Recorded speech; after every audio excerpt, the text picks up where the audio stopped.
Welcome to Let's Talk Micro. Hello, dear listeners. Welcome to another episode of Let's Talk Micro. As always, I hope you had a great week. And you can always find Let's Talk Micro on Apple Podcasts, Spotify, Amazon Music, Goodpods, wherever you listen to podcasts, you can find Let's Talk Micro. As far as social media, I am on Instagram, TikTok, and YouTube as Let's Talk Micro, on LinkedIn as Luis Plaza, on X as Let's Talk Micro 1, and I have an email address which is letstalkmicro@outlook.com. So either via social media or via email, you can send any feedback, any topic suggestions. They are always welcome and appreciated. So please go ahead and subscribe to the podcast, download episodes, and if the app allows you to do so, please go ahead and leave a review. Thank you so much for the support. And of course, if you are looking to learn more about antibiotics, please check out www.learnantibiotics.com and the Learn Antibiotics book, available on Amazon. These resources include cheat sheets, practice tests, games, and more. And they are being used by thousands of people worldwide and may be helpful for you or your colleagues. Great resources from Dr. Timothy Gauthier, a very passionate pharmacist. And if you haven't checked out the previous episode, please go ahead and do so. It was a great episode where Dr. Joel Mortensen, and he was a guest before in the podcast. If you remember the name or if it sounds familiar, he was a guest in the 2 episodes that I did about a laboratory in Guinea, which is in Africa. And in those episodes, he talked about his experiences and helping set up a hospital and training laboratory technologists in microbiology. Those are wonderful episodes, so definitely if you haven't checked them out, please go ahead and do so. But in this episode, the last episode, he came in along with Christina Cox, and they talked about a study they did. And those of you that work in the lab and you deal with blood cultures, you have blood culture instruments and then you have blood culture bottles. And then when they're positive, you typically perform an identification in a molecular system that you have. We have mentioned them before. You have the E-Plex, you have the BioFire. So by the time you get the plates on the bench, you might have an idea already, depending right on the organism, if that system has targets for it. And at that point in time, you confirm that ID, you proceed to do susceptibilities. Maybe you're doing direct susceptibilities depending on the organism. But the point is that you also sometimes, you get body fluids that are placed in blood culture bottles, and then you place those on the instrument. And if they're negative, right, you result them after, let's say, 5 days, they're negative. And if they're positive, then you go ahead and plate them, and then you evaluate them on the bench. So in this episode, Joel and Christina, they talked about a study that they did. And what they did was they took those body fluids that were incubated in blood culture bottles and they performed identification on the E-Plex system. And then they talk about the results. So this is a very interesting topic because you imagine if we were able to do this, not only this, maybe place like all body fluids in blood culture bottles and then incubate them in the instrument, that will free up so much time for the techs. As you know, especially if you work in a large facility where you have a lot of body fluids, you get a lot of negatives. And that's a lot of time that you spend, scanning plates, looking at plates. But definitely with this study, if the instruments, those systems, like the E-Plex or the BioFire, if you could place those samples there and get an ID, that can help the patient receive the appropriate therapy, even earlier. Sometimes, it can take, depending on your process, it can take over a day to get an ID. Because as you know, once that fluid, if you put it in a blood culture bottle and then it's positive, you have to plate it. Or if you're doing a regular method, you receive it in the lab and then you have to plate it, and then the next day you look at it. And then, thinking maybe you have MALDI-TOF and you can ID it right away. If not, you maybe have to do something like the VITEC or another system, and that takes longer. So definitely I would love to see more studies like this done out there. Maybe someone can do one with the BioFire and see how it compares. So definitely a very interesting episode, very interesting topic, so please check it out if you haven't already. Okay, so I'll go ahead and be brief. So today's episode, we are here to talk about a textbook, a microbiology textbook, and the guest is Dr. Cullen Lilley, and he is actually a listener to the podcast. So Cullen, thank you so much for listening and for your support. I appreciate it. But he joined the podcast to talk about his book, which is titled Ace the Boards, a concise review of clinical microbiology. And Dr. Lilley, he's a resident, pathology resident, and he talks about a resource that is called Ace My Path, where it has some tools for pathologists to study and has a lot of information. It's a lot of educational value. And in those resources, you have something that is called Ace the Boards, which is a series of textbooks. So this microbiology textbook is part of it. So in the episode, he talks about the whole process, the challenges of creating a textbook, what's in the textbook. So definitely a very interesting resource. And I'm putting the links on the show notes, so please check them out. So all in all, it was a great episode. Such a pleasure talking to Dr. Lilley. So let's go ahead and listen to it.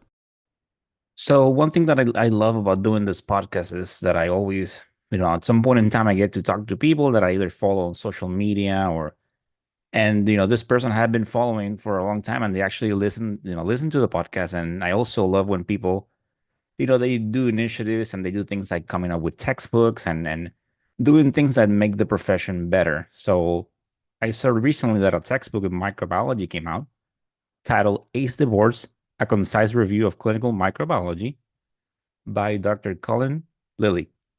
Today he's here to talk about the book. Dr. Lilley, welcome to Let's Talk Micro. Thank you so much for having me. I'm so excited to be here. My pleasure. Like I was saying of before we started recording, thank you for listening to the podcast. I appreciate the support. So let's go ahead and start with a quick introduction about what you do and anything else that you want to tell the audience about.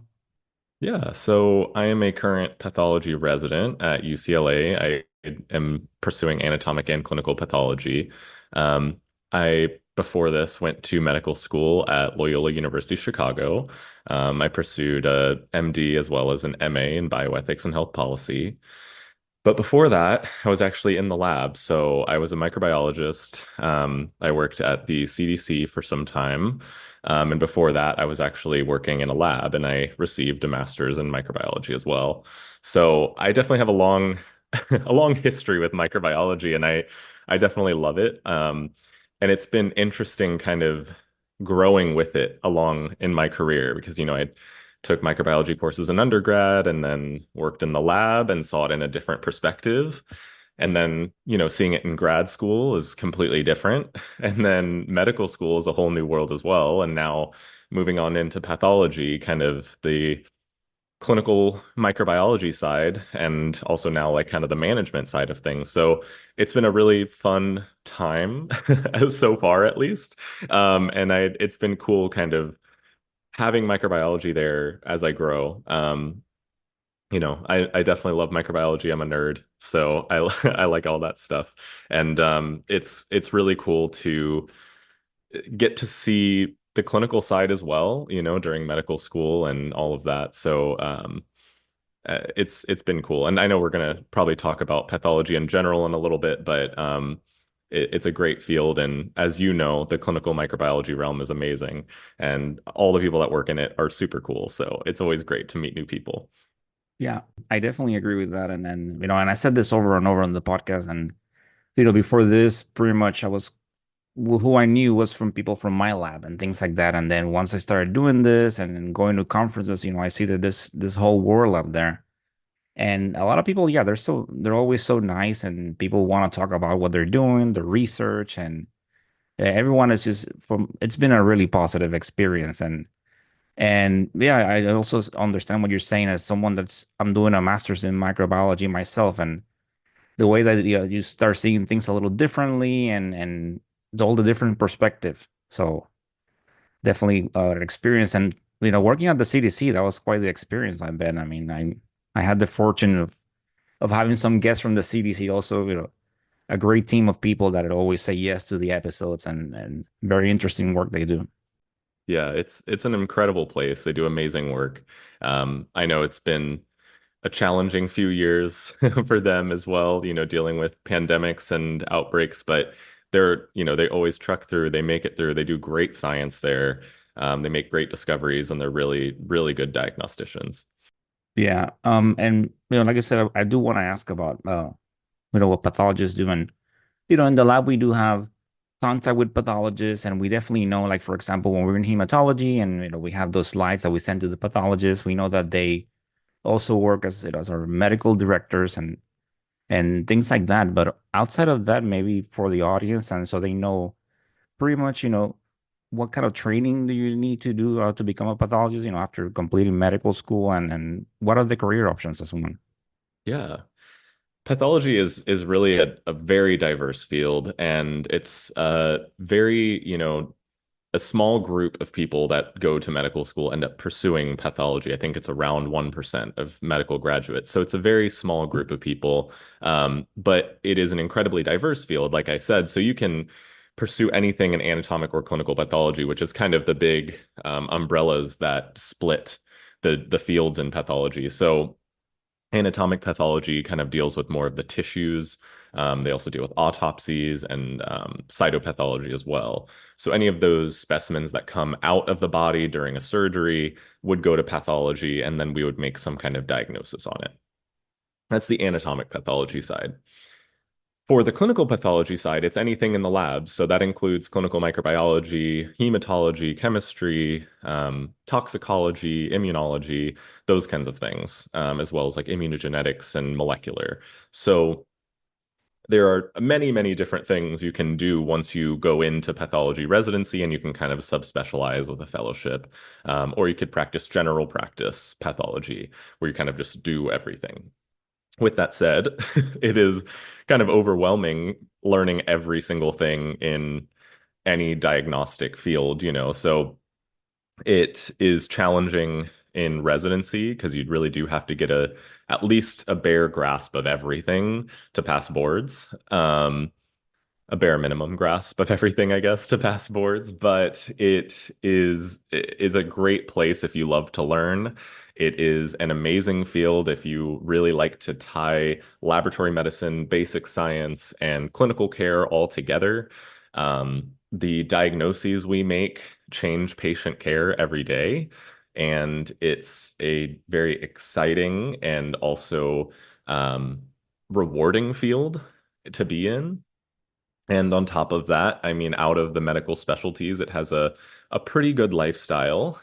So, you're not working really long hours like surgeons, and you don't have to worry as much about, outpatient clinics and stuff like that, because we don't really have those kind of interactions with patients as much. You can interact with patients, and you can do stuff like see patients in cytopathology if you want to do ultrasound guided fine needle aspirations, or if you want to do transfusion medicine, you can do apheresis clinics. But in general, it's a good lifestyle. It generally has a pretty low burnout rate. So as someone going through medical school, seeing a lot of people pretty burnt out during COVID, it was a kind of a breath of fresh air to see the pathologists all happy. So yeah, that's kind of the general overview of pathology, and it's kind of how I chose it. But I also was interested in it before because I knew pathologists at the CDC who were, laboratory directors, or they decided to kind of go down that clinical pathology route. But there's also infectious disease pathologists, people with Emory and CDC, they kind of work together with those things. So it's very diverse. You can get involved with microbiology. You could also not, plenty of people don't. But that's kind of how I ended up choosing the field. Thank you for that. That was great. I'm just going back real quick to something that you said earlier. I love how you said, like I am a nerd, and that's, I love that when we embrace that, and just, so am I, and I love this, and that's one of the things that I just want to put out there when I talk to people like yourself, or if I go to events where, microbiology just gathering. It's like, everyone is just embracing their nerdiness, and I love it. So as I was preparing for this, like I was doing a little bit of research, and I saw that there's something called Ace My Path. Maybe can you talk more about that? Yeah. Yeah. Ace My Path is a group of pathologists and trainees kind of from around the world, honestly, who help put together resources for pathology trainees. As I said, pathology is a very broad field. So every single rotation you go through, you really do have to learn as much as you can. There aren't a ton of resources out there for trainees to kind of have a focused learning objective for each of the rotations, and it can be really daunting because you'll pick up a textbook that's thousands of pages long for every single rotation. And that is overwhelming for sure. And so the Ace My Path group, their goal was really to make pathology boards preparation more attainable and kind of a little bit easier, and have these resources in various fields from experts around the world to kind of help guide trainees to their eventual board certification. And it started with hematopathology because Dr. Akanksha Gupta, the founder, is a hematopathologist. And I worked with her actually as an illustrator on one of their first books. So it was a natural kind of match to kind of work with them in the future. But they're a great group of people, and their main goal is education. And they've actually adopted a very multimodal approach now. They have digital slides. They fully embraced the whole digital education. They have a ton of free resources as well. So check out their website. It's really great, and they work very closely with Path Presenter, who has a really beautiful and elegant digital pathology pipeline, but also user interface. Okay, and for the listeners, I'll put the link to the website on the show notes if you want to go ahead and check it out. But yeah, right, it's great with technology, so many different ways that you can use to educate and spread information. And I know that bit of all those the resources that Ace My Path has, one of them is like a series of textbooks, right, called Ace the Boards. Can you maybe talk a little bit more about those? Yeah. Like I kind of mentioned before, the Ace My Boards, I guess, was really how it started. It was just offering textbooks to help study for different board certifications in pathology, and one of the first ones was hematopathology. As they've grown, they have over 20 books. I'm pretty sure they have about 27 books now. They're all available on Amazon, and they're basically just a brief intro to kind of study for the board exams. And they really do embrace this kind of collaborative approach to these, because textbooks can take a very long time to make. They can be very cumbersome to build and to edit. And so they have a great team of people who basically, work on peer review, they'll work on editing, they'll help you with illustrations, and it's a great team. They put out a lot of work. They're very prolific. And that's basically kind of how they've built this Ace the Boards empire. They definitely have some remarkable books that are like really changing pathology education, especially their surgical pathology reimagined book, which surgical pathology is probably the most challenging specialty in pathology, and so having that as a resource as a trainee has been really great. Excellent. So let's go ahead and talk about your book. And you already kind of mentioned some things about the challenges, and I will ask more about that in a bit. But as far as hearing you say about the purpose of Ace My Path and how it helps and things like that, there are some many microbiology textbooks out there. So what led you or inspired you to create one? Yeah, that's a great question. I mean, microbiology is such a diverse field, and there are so many different people working in it. There's the laboratorians doing that, frontline work every single day. There's also the infectious disease doctors who are ordering a lot of these tests. And then there are pathologists who can be involved with lab management, or you can be a medical director. So it's a really diverse field, and there's also basic science as well. So having a really broad variety of microbiology textbooks can be challenging for a pathology trainee, because you could pick up one of these, laboratory textbooks that are 4,000 pages long, and they're talking about all the methods and everything involved, and it can be really overwhelming. And then you can go on the other side and have an infectious disease book where they don't talk at all about the methods, which is kind of what we have to know about. So kind of finding something to balance and blend all of these things together is what kind of sparked this idea. It was initially actually going to be part of a kind of just a resource. I was trying to get a bunch of people together to make a kind of easy approach to clinical microbiology in pathology training. But as things grew, it became a little bit broader than I initially planned. And so, we were just making an outline at first of what we wanted to talk about and what we wanted to kind of mention. And it ended up being, 200 pages long. And I was like, well, if we have all of these amazing people contributing to this resource, why don't we just make it into a book? And so, obviously that's a, a nice thing to think about, but it's a really hard thing to do. But that's kind of the idea of how this came about.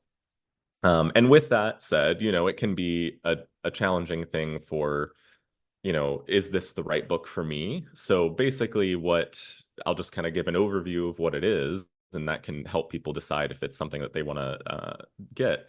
So basically, it goes over the major divisions in microbiology from bacteria, viruses, fungi, and parasites. And it offers a short introduction to the field, and it gives some of the, basics about the terminology used and kind of uh, helps elucidate some of those challenging terms in microbiology because there's a lot, there's a lot of them, especially for a new trainee. And then for the second part of that section, it'll just offer bulleted points about each of the microbes. So it'll go over their phenotype, some of the important pathogenic factors, some of the diseases they cause, and then some of the geographic distribution or how it's transmitted. So this is really helpful for people who are studying for, certification exams, especially involving laboratory techniques, because we have a lot in there about laboratory techniques as well, because for, pathology trainees, we have to know about that. But also people who want to learn more about pathogens and all the things involved with clinical microbiology and their diagnoses.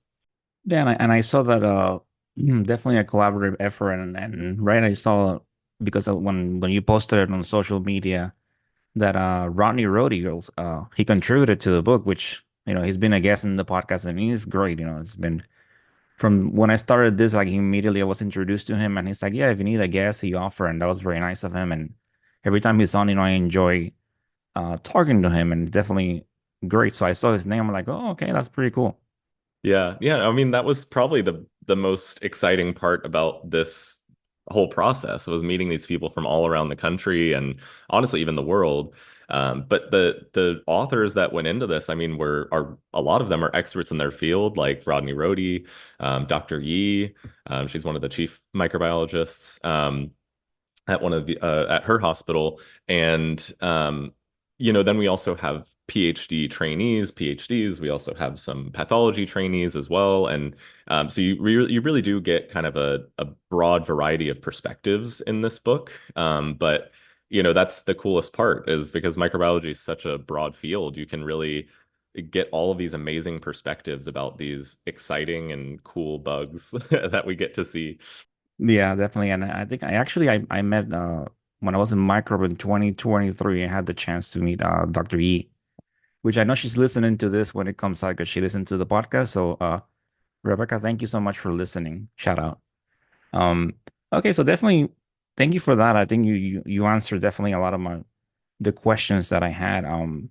Maybe we can expand a little bit more about, you mentioned that when you're creating a textbook, you mentioned some of the components and maybe it can be a little bit tedious. So maybe you can expand a little bit on the challenges that you had as you were making this book. Yeah, I think the first challenge is organizing everything. So, if you're trying to put together a textbook, at least understanding one, who your target audience is, which we kind of understood at first, and then two, what you want to cover. And so that was initially going to be a subset of microbes, which ended up growing to become a lot more and almost comprehensive. It's pretty long now, but that was the first challenge of just outlining everything. And then the second challenge is organizing the book, but also if you have collaborators, organizing their contributions, going back through everything, making sure everything's accurate and there's proper references and all of that. And then the other challenge is putting it all together. So the actual making of a textbook requires a lot of peer review, editing, illustrations, and then finally putting it together in a book.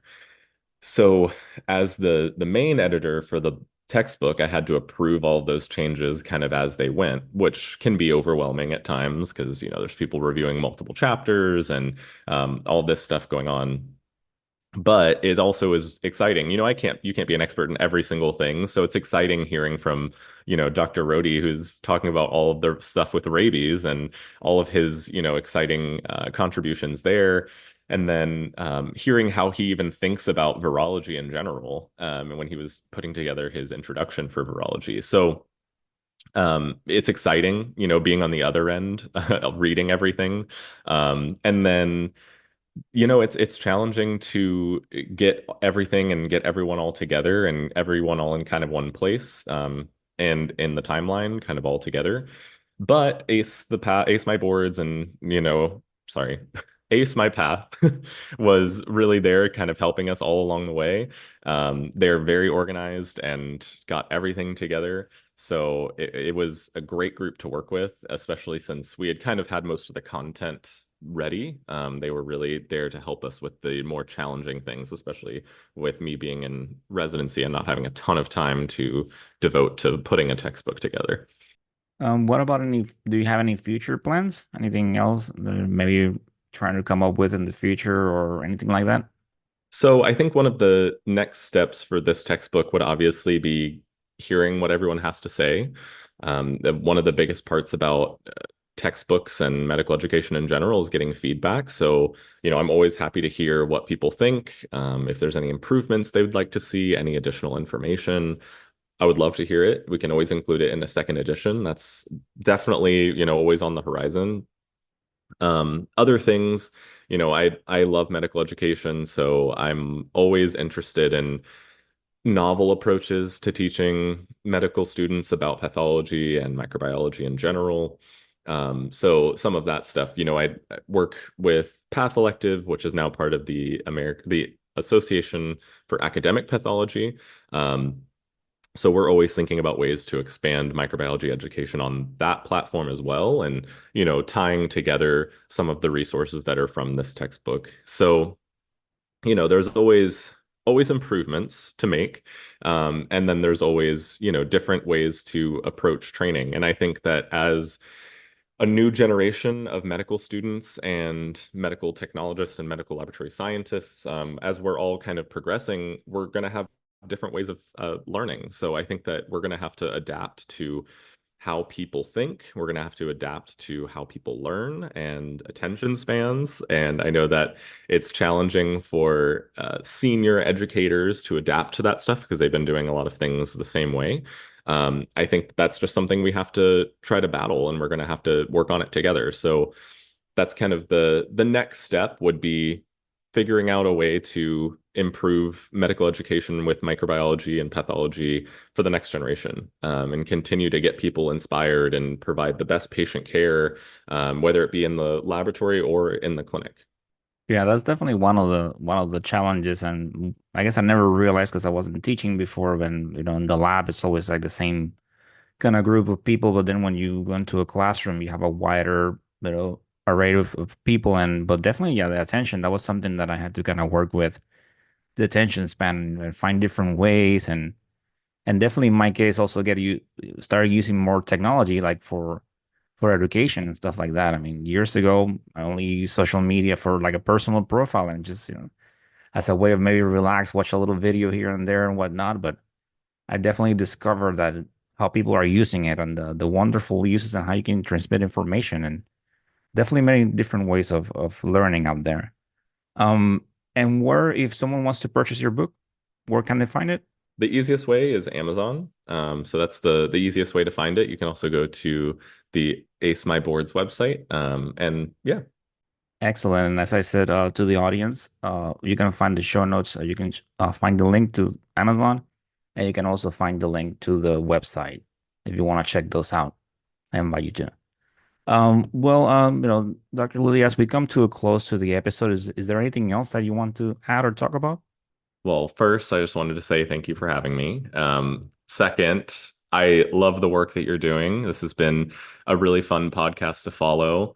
I've learned a lot from you. I've learned a lot from your guests, and obviously, I love learning, so that's a good thing.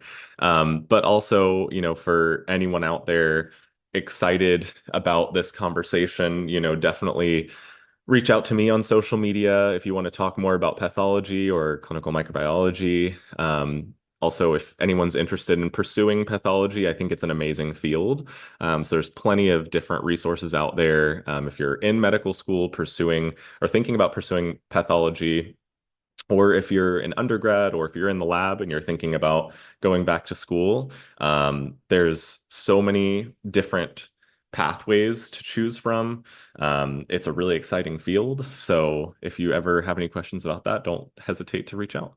Yeah, well, first, thank you for that, and it's always, I love doing this, and as I said before, even if no one listened to it, the process itself and what I have gained from it just by doing research and meeting people, it just like my education has increased so much. But definitely very wonderful when I actually meet people that actually listen to it and say, "Oh yeah, this has helped me somehow." So it's definitely great. And for the audience, yeah, I've been following Dr. Lilley from even like he was still in medical school. So from a few years ago, and he always responds very quick. So if you have any questions, feel free to reach out and you will definitely get a reply. Well, this has been great, and it was nice meeting you in person. And thank you so much for taking the time to being Let's Talk Micro. Thank you so much for having me. My pleasure.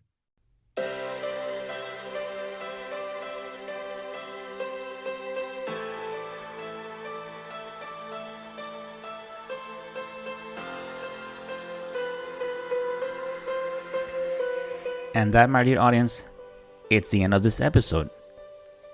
I hope you enjoy listening to Dr. Lilley talk about his textbook, A Concise Review of Clinical Microbiology. As always, I enjoy sharing this information with you. Stay tuned. Great things coming your way. Keep that passion.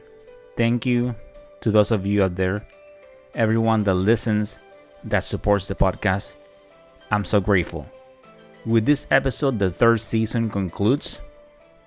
And then after this, for the next coming weeks, I'll be playing some older episodes. So it's a great time to catch up if you haven't. Maybe some episodes from the back catalog. Great time to listen to older episodes. But in August, a new season will return. But in the meantime, as I said, maybe some older episodes playing. Once again, thank you so much. What a great season, full of great content, great people. I am so happy. So please, continue bringing that passion to what you do. It's so important. You do such great work. So, as always, stay motivated, stay safe, and of course, continue talking micro. Until the next time. Bye.